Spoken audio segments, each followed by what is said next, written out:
Satu opening dari keluarga besar Saung Galing sudah dihadirkan untuk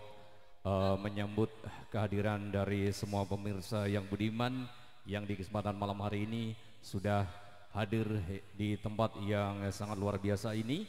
tentu saja dalam pagelaran seni budaya bersama Pamong Budoyo dan juga Saung Galing. Kami menyampaikan himbauan dari Babinsa dan juga Babin Kamtibnas bahwasannya para pemirsa nanti diminta untuk menonton dengan